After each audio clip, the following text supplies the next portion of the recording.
everyone, welcome back to my channel. My name is Heather. I love to read. I love helping others love to read, especially teenagers and young adults who are looking for that next awesome book. And today, man oh man, I have 3 awesome books for you that are perfect for YA readers, people who love YA, whether you're a teenager or an adult or somewhere just wherever in the age range that you are.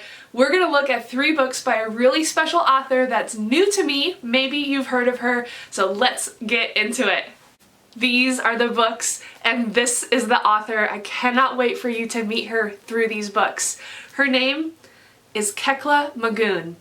Say it with me, people. Kekla Magoon. Let's go get her books. The first one that I want to talk to you today about is called Light It Up. This book is about a police shooting of an unarmed black child, really, not even teenager, but an unarmed black child. And in this book, almost no one sees the event go down. In this other book that we're going to look at in just a second, it's called How It Went Down, almost everyone sees the incident. And again, in this book, it's another shooting. It's not a police shooting, but it's another shooting from a white person to a black person, and almost everyone sees it. And in this one, there's one witness. And really, the witness comes just after the moment anyway. So we never really get to find out who the witness is, but they're just called witness in this, and everyone else is like trying to figure out what happened. Frustrated that this happened again, because this book, I didn't know it before I read it, is the sequel kind of to this book. A lot of the same characters are in these 2 books. It's in the same neighborhood, it's on the same street, Peach Street, and so there's a lot of similarities. So both of these are written in such an interesting way that I could not resist going for it. I bought this book. You'll see that I have a lot of library books on this channel, but I actually bought this one because it's written so uniquely that I just had to get it and read it and have it and own it for myself. Each chapter is only a few pages, if that. It might only be a few paragraphs. I was at first also a little worried about how I was going to keep track of so many characters. I might even say so many protagonists. There are probably like 12 to 16 different people telling this story. But once you get into it, it's okay. It works. But I love the way that it's structured in that way, because it shows like a representation of the neighborhood, of people who have different ideas about the event, who have different ways of coping with the event, and different just relations to one another and to the neighborhood itself. It shows kind of like the slice of life that you get in a real neighborhood or in a real group of people. Not everybody's gonna agree. Not everybody is gonna want to do something the way somebody else is going to want to do it. And people cope differently in times of tragedy. So just super, super well done in terms of how it's written. There are 2 characters in this book, Light It Up, whose stories are told in verse, not in prose, and I love the switch up with that.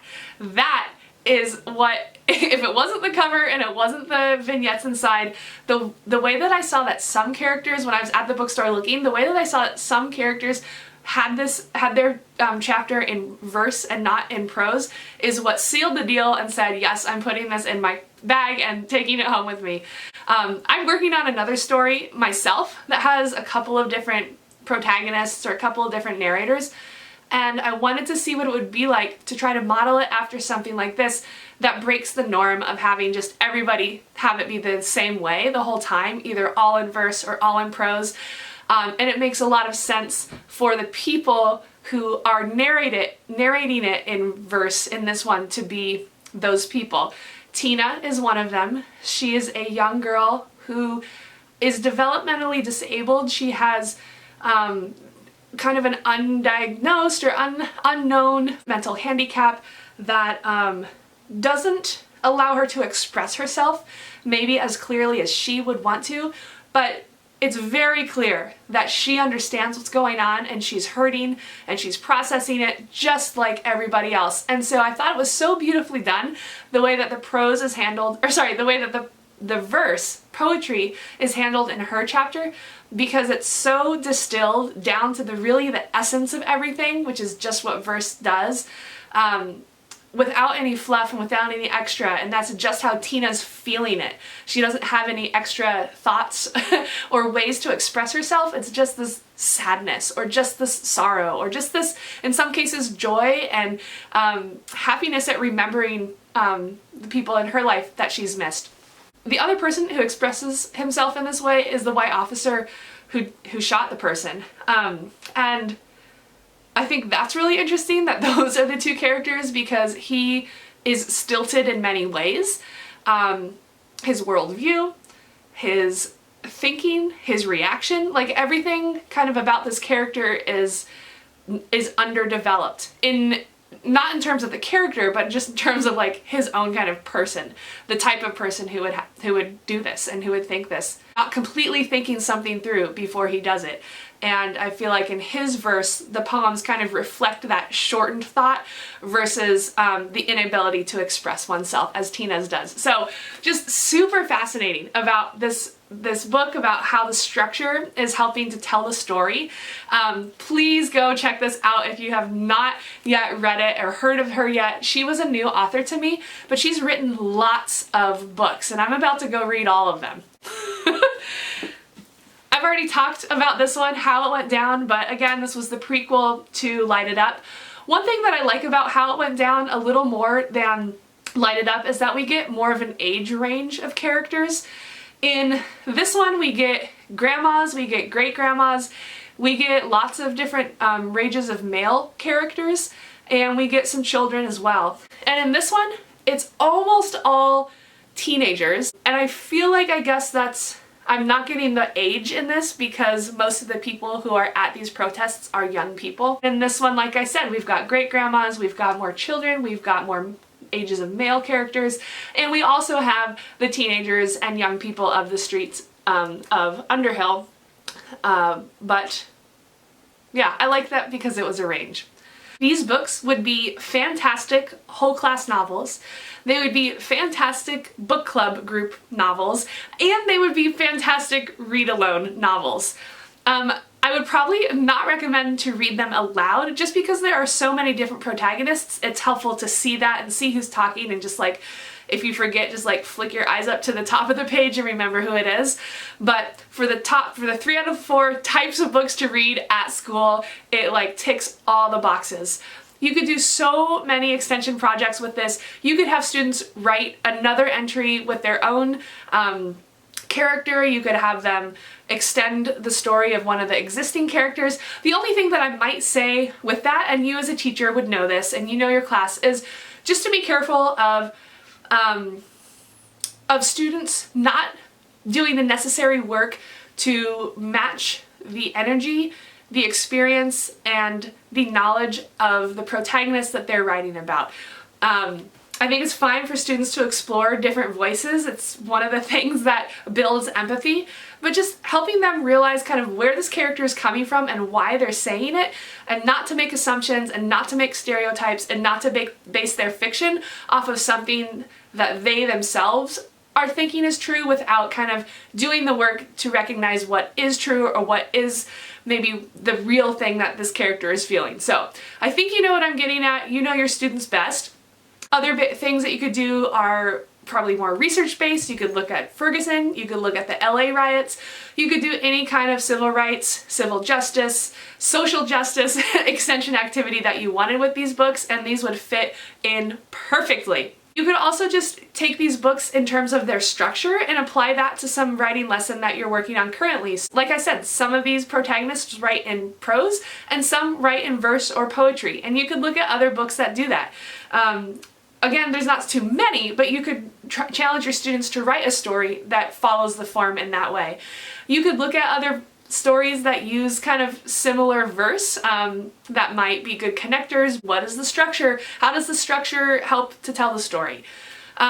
If your students liked The Hate U Give, Dear Martin, All-American Boys, anything like that, they are going to love, love, love, love, love, love these books. And I would say probably even more. It's almost like we get lots of different books within them because we have so many stories, we have so many characters that we get to see such an array of stories within this one book. So highly, highly, highly recommend for school, for just personal reading, just for your enjoyment. I think these are the types of books that need to be in every classroom, that need to be on all the shelves, at home, in the library, in the school library, in your home library, at your grandma's library. They need to be everywhere. So yeah, go check it out for yourself and tell me what you think. I couldn't help it because, like I said, I'm about to go read all of her books. One that I cannot wait to read. This is second next on my to be read pile. It's fun reading library books because it kind of gives you a deadline and I have to read this one soon because my due date is coming up. This is called The -1 Club. This book was just published in 2023, so that's super exciting. We will be some of the first readers to ever get to read this fresh new story from Kekla Magoon.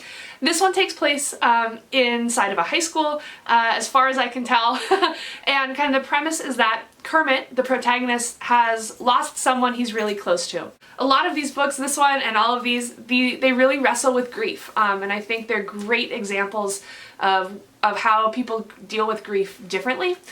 I'm really loving that. I think it's a great way for young readers and reluctant readers to get more engrossed within a book, because if you feel like you can finish a chapter quickly, that's a huge like rush of endorphins and like note of success. Like, or is it serotonin's released, whatever the science thing is that makes you happy inside of your body because you've accomplished a task. Short chapters can do that, and so I think that's a really great way for young readers, and like I said, just reluctant readers or somebody who's in a reading slump, to get out of it and to just really enjoy this book and to fall deeper and deeper in love with reading, because there's a sense of accomplishment that I've finished this chapter quickly. Hopefully you can tell how enthusiastically I'm recommending these books. I am a strong Kekla Magoon follower, even though I just found out about her. Like I said, I'm going to try to read as much as I can of hers, and I hope you do too. Go check these books out. They are awesome! And until then, I hope you have a happy, happy day, and you really have a great day reading.